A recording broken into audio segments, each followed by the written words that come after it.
The reason why you're here today, in a way, is to continue the work that your father had already started. Yeah. So, well, I'm happy to report that we have discovered a lot of information. Oh, okay. Yeah. Great. First of all, his name was Robert Andrew Hall.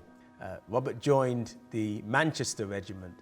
It was a regiment raised from local people within Manchester. Wow, okay. And we found this incredible picture of the 11th Platoon A Company of the 20th Battalion of the Manchester Regiment.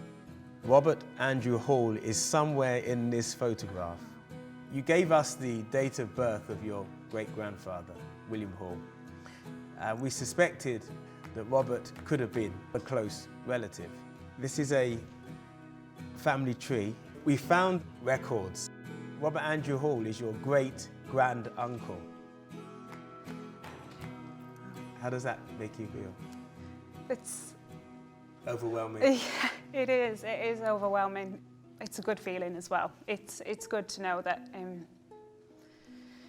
he is related and that he was really brave and that he voluntarily fought in the war as well.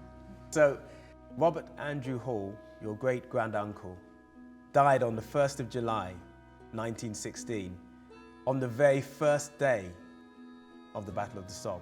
What you see here is a map of the field where the first offensive of the Battle of Somme took place.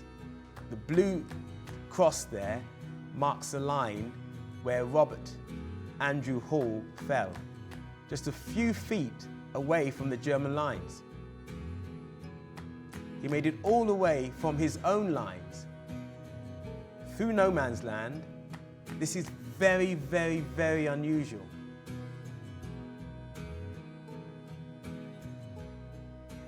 It's just really overwhelming.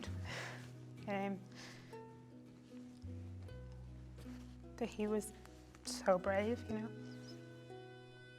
This is a will written by Robert Hall, probably when he was in those trenches. Everything that he has, he signs back to his mother. In the event of my death, I give the whole of my property and effects to Mary Ellen Hall.